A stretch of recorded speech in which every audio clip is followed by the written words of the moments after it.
दोस्तों, अमेज़न जंगल का नाम सुनकर हमारे दिमाग में जो सबसे पहले आता है वो है यहाँ पर रहने वाले अलग अलग तरह के भयानक जानवर, जैसे कि एनाकोंडा, पाइथन और कोबरा।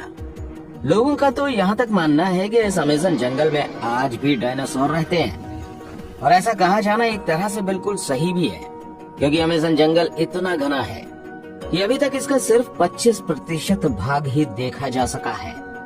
और बाकी के 75% हिस्से में क्या कुछ ये जंगल हम मनुष्यों से छुपाए बैठा है, अभी तक साइंटिस्ट भी जान नहीं पाए हैं। इस जंगल की विशालता का अंदाजा आप इस बात से लगा सकते हैं कि हर तीसरे दिन इस जंगल में एक नई खोज निकलकर सामने आती है।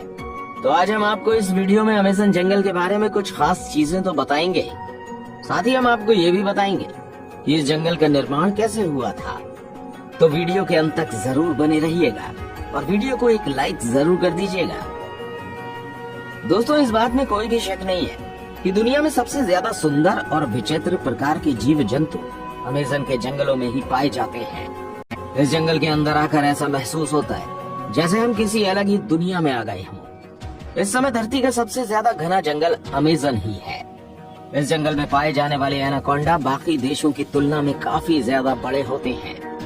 इसके अलावा इस जंगल में प्राचीन वक्त के भयानक सांपों को देखे जाने का भी दावा किया जाता है, क्योंकि इस जंगल का क्लाइमेट बिल्कुल वैसा है जैसे कई लाख साल पहले धरती का हुआ करता था। इस जंगल में बुलेट आंट जैसी चींटियां और कई अनोखे जानवर मौजूद हैं, जो कि बस अमेज़न जंगल में ही मिलते हैं। जैसे कि हमने आपको पहले ही बताया, अभी तक अमेज़न जंगल का आधे से कम एरिया ही देखा जा सका है और बाकी का 75% हिस्सा ऐसा है जहां आज तक इंसान नहीं पहुंच पाया है, क्योंकि ये इतना ज्यादा घना है कि इसके अंदर जाना ही किसी जोखिम से कम नहीं है। और इतने अंदर तक टेक्नोलॉजिकल सामानों को लेकर जाना और भी ज्यादा मुश्किल है। जैसा कि आपने जाना, इसका क्लाइमेट लाखों सालों पहले की पृथ्वी जैसा है, तो वैज्ञानिक भी इस जंगल के साथ ज्यादा छेड़छाड़ करके इसको बर्बाद नहीं करना चाहते। अमेज़न जंगल के अंदर जानवरों के अलावा आदिवासियों की कई प्रजातियां भी निवास करती हैं।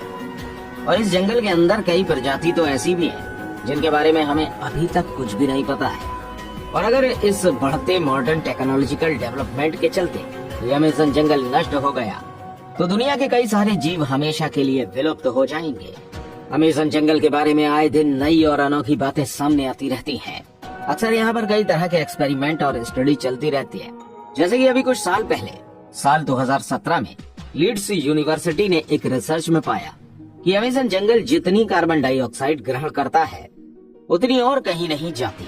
इसके चलते यहाँ पर कार्बन एम्बिशन बहुत कम है और यही कारण है कि यहाँ का वातावरण इतना अच्छा है।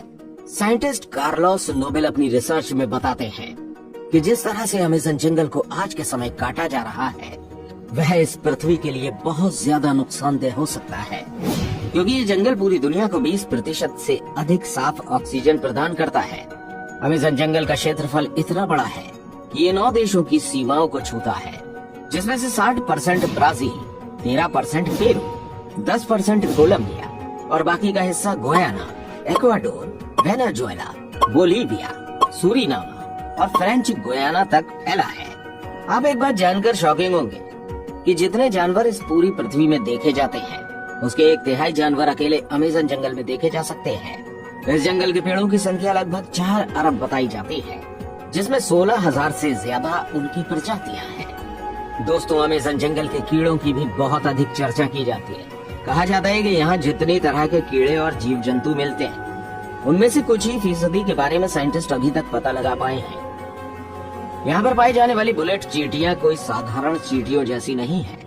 कहा जाता है अगर ये किसी इंसान को डंक मार दे तो बंदूक की गोली लगने जैसा महसूस होता है। देखने में भले ही ये नॉर्मल चींटियों की तरह छोटी ही है, लेकिन इनके डंक में बहुत ही खतरनाक जहर पाया जाता है। चींटियों के बाद यहाँ पर मकड़ियों की भी चर्चा बहुत अधिक होती है, क्योंकि यहाँ पर मकड़ियों की 3000 से ज्यादा प्रजातियां पाई जाती हैं, जिनमें से ज्यादातर खतरनाक और जहरीली ही होती हैं। इस जंगल की टेरेंटोला मकड़ी को सबसे ज्यादा खतरनाक बताया जाता है। कहा जाता है ये मकड़ी अपने बालों को खतरनाक वेपन्स की तरह उपयोग करती है। अगर गलती से ये किसी इंसान की आंख में लग जाए तो बुरी तरह से घायल कर देती है। अब इतने कमाल के और छोटे जानवर बस यहीं देखने को मिलते हैं। तो ये तो हो गई इस जंगल के बारे में कुछ खास बातें, लेकिन इन सब से जो बेहद खास है वो ये है कि ये जंगल बना कैसे। ये जानकर आप जरूर चौंक जाएंगे, क्योंकि आप कह सकते हैं कि अमेज़न जंगल जिस तरीके से बना है उसने लगभग आधी पृथ्वी को बर्बाद कर दिया है। अभी हाल ही में कुछ स्टडी से पता चला है कि डायनासोर जैसे बड़े जीवों को मारने वाला एस्ट्रॉइड एक नए नियोड ट्रॉपिकल जंगल के निर्माण के लिए जिम्मेदार है। इन ट्रॉपिकल जंगलों का निर्माण एक एस्ट्रॉइड के कारण हुआ, जो आज से लगभग 65 मिलियन साल पहले पृथ्वी से टकराया था, और इसके बाद क्रेटेशियस मास एक्सटिंक्शन हुआ था, जिसने धरती के पूरे रुख को ही बदल दिया। इस दौरान पृथ्वी पर राज करने वाले 25 किलो के वजन से अधिक लगभग 75% जीवों की प्रजातियां पूरी तरह से विलुप्त हो गयी। ये मास एक्सटिंक्शन मुख्यतः 2 कारणों से हुआ, जिसने डायनासोर जैसे भयानक जानवरों का नामो निशान ही मिटा दिया।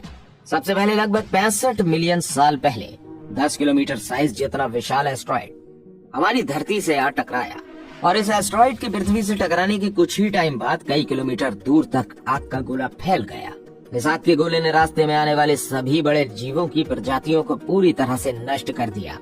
इस एस्ट्रॉइड की टक्कर में समुद्र में कई किलोमीटर ऊंची खतरनाक लहरें उठी, जिन्होंने चारों तरफ तबाही मचा दी। इस टक्कर के कारण निकली धूल कुछ ही वक्त में पूरे आसमान में फैल गई, जिसकी वजह से हमारी धरती का वायुमंडल काफी वक्त के लिए धूल और गैस से ढका रहा, जिसके कारण सूरज से आने वाली प्रकाश की किरणें धरती की सतह पर नहीं पहुंची, जिसकी वजह से धरती का तापमान कई डिग्री सेल्सियस तक गिर गया। इस महाप्रलय की वजह से जीव जंतु और पेड़ पौधे बुरी तरह से नष्ट हो गए। अब कुछ महीनों के बीतने के बाद धीरे धीरे पृथ्वी के वायुमंडल से धूल और गैस के बादल साफ होना शुरू हुए, और प्रकाश की किरणें एक बार फिर से धरती पर पहुंचने लगी। इस मास एक्सटेंशन के बाद चूहे की तरह दिखने वाले मैमल्स और दूसरे जीवों की प्रजातियां अस्तित्व में आई, जिन्होंने कई लाखों सालों के एवोल्यूशन के बाद मैमल्स से बंदर और बंदरों से इंसानों का रूप लिया। ये एस्ट्रॉइड यानी उल्कापिंड हमारे जीवन के लिए बहुत ही ज्यादा जरूरी था। अगर ये उल्कापिंड पृथ्वी से नहीं टकराया होता तो डायनासोर कभी खत्म ही नहीं होते, और हम इंसानों का अस्तित्व कभी सामने आ ही नहीं पाता। और ये एस्ट्रॉइड यानी उल्कापिंड ही वो कारण है जिसकी वजह से अमेज़न जंगल इतना ज्यादा घना है, जहाँ पर कई अनेकों जीव रहते हैं।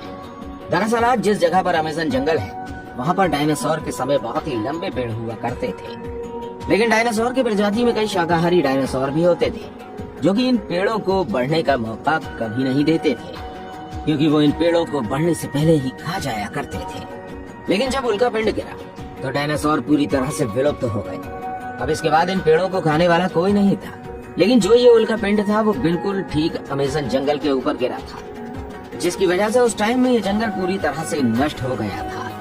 यहाँ पर कोई भी जीव नहीं बचा, साथ ही ये जगह पूरी तरह से रेडिएशन से भर गई। इस उल्कापिंड का तापमान इतना अधिक था कि इसने सभी हरे भरे पेड़ पौधों को जला दिया। लेकिन वक्त के साथ साथ यहाँ की स्थिति शांत हुई और यहाँ पर जीवन फिर से पनपने लगा। पेड़ पौधे उगना फिर से शुरू हुए, लेकिन अब की बार पेड़ पौधों को खाने वाला कोई जीव मौजूद नहीं था, जिसकी वजह से पेड़ पौधे बड़ी तेजी से बढ़ गए। यहाँ पर कह सकते हैं कि जिस रेडिएशन ने इस जंगल की जगह को बर्बाद कर दिया था, उसी ने इन पेड़ पौधों को उगने में और ज्यादा मदद की, क्योंकि इस उल्कापिंड के गिरने की वजह से यहाँ की जमीन बहुत ही ज्यादा नर्म और फर्टिलाइज हो गई थी। ये जंगल बाकी सभी जंगलों से बहुत ही ज्यादा अलग दिखता है।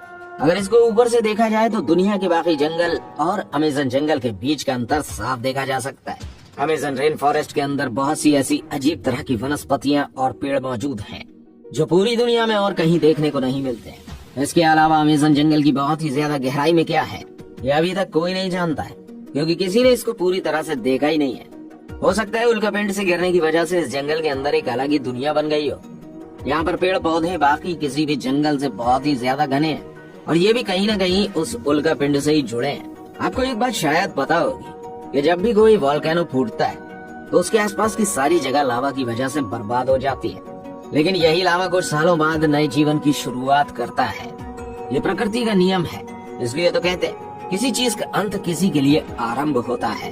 क्रेटेशियस मास एक्सटिंक्शन से पहले भी 4 एक्सटिंक्शन हुए थे। ये एक्सटिंक्शन थे Ordovician mass extinction, Devonian mass extinction, Permian mass extinction और ट्रायसिक जुरासिक मास एक्सटिंक्शन। और इसके बाद हुआ था क्रेटेशियस मास एक्सटिंक्शन। और इन्हीं सब एक्सटिंक्शन की वजह से धरती के एक जीवन को नष्ट होना पड़ा, जिससे नए जीवन को अस्तित्व में आना पड़ा। वैसे ही एक वक्त आएगा जब इस धरती से हम मानवों का नामो निशान मिट जाएगा। इसके बाद दूसरा जीवन आएगा और वो होगा छठा मास एक्सटिंक्शन। और देखा जाए तो हम इंसान इतनी तेजी से एक्सटिंक्शन की तरफ बढ़ रहे हैं क्योंकि जिस तरह से हम पृथ्वी को प्रदूषित कर रहे हैं और धरती से जंगलों को साफ कर रहे हैं, उस हिसाब से ये एक्सटिंक्शन कभी भी हो सकता है। बस इस वीडियो के लिए इतना ही था।